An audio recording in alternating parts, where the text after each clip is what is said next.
talked about the value of essentially checking yourself. And you said in your quote, you said a quote, marriage is not the answer if you are empty.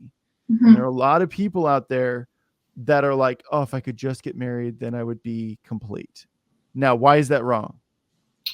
It's so wrong, because if you think that you will feel complete when someone else is added, it's such a lie. You're not going to be complete when someone else is added. If you feel empty right now, you will still be empty. Yeah.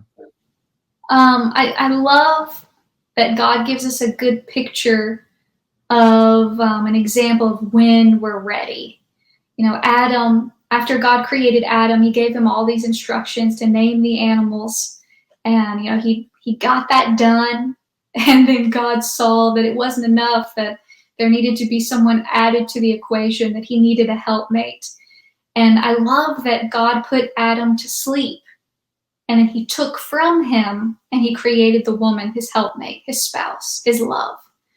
I think that is such a good example of what God wants to do for us. He has a purpose for each one of our lives. He has instruction. He has destiny. He has these grand things that he wants to do in and through us.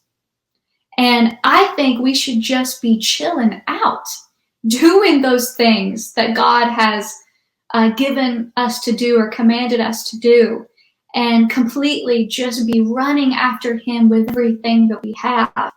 And while we're doing that, while we are just absolutely complete in Jesus and in our purpose and call, then someone else can be added to the mix. Mm-hmm. And that's how I'm personally experiencing it right now as well. For so many years, I was just desperate, like, oh my gosh, I'm never going to find a man. I'm never going to be married. I'm 25. I need to, yeah. Like, what is going on? What's wrong with me? And honestly, like a couple of years ago, I just surrendered. And surrender is key. Yes, it is. I surrendered to whatever God wanted. Mm-hmm. If it meant that I was going to be single for the rest of my life and I adopted children, or if I was just going to run after Jesus with everything I had every day for the rest of my life. Guys, we only have 80 plus years on this earth if we're lucky. Mm-hmm. Stop being distracted with what you don't have. God has given you exactly what you need right now. He is big enough. He is God, okay? Trust him. Chill out. Surrender. Enjoy the moment you're in. Yeah. Enjoy it. Yeah. Oh my gosh, it drives me crazy when I see single people, they're obsessed with marriage. Obsessed. They get married and then they're obsessed with having children.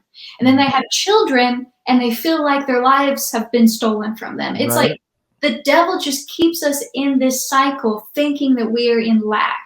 Mm-hmm. And God is just trying to get our attention, saying, I've given you everything that you need. Mm-hmm. Trust me. Yeah.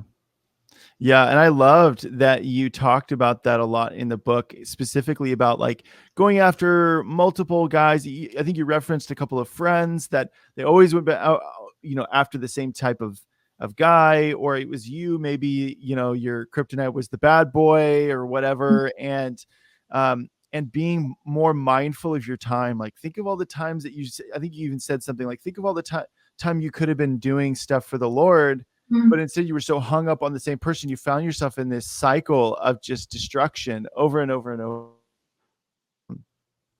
So, yeah, I mean, I think that's huge. The Bible tells us to redeem our time because the days are evil. Like I said, we only have this short amount of time. And the devil wants to steal every moment he possibly can. If he can't get you addicted to drugs, suicidal, alcohol, all these things that he presents to us in this world, partying, if he can't distract you with all of these things, he will bring a bad boy, a bad girl. He will bring a relationship into your life.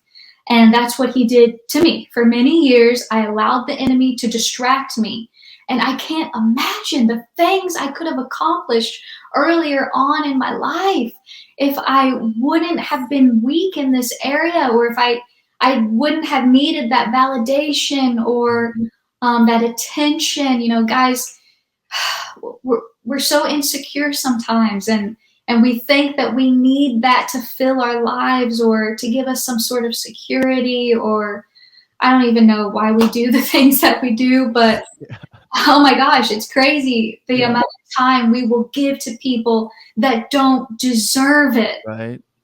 If we do not know who we are as women, as men, if we don't know who we are in Jesus, our true identity, we will allow every dog to just continue to, you know, mess all over our dreams, mess all over our lives and our purpose. We have to go to Jesus and say, Jesus, I may not have the confidence that I should have.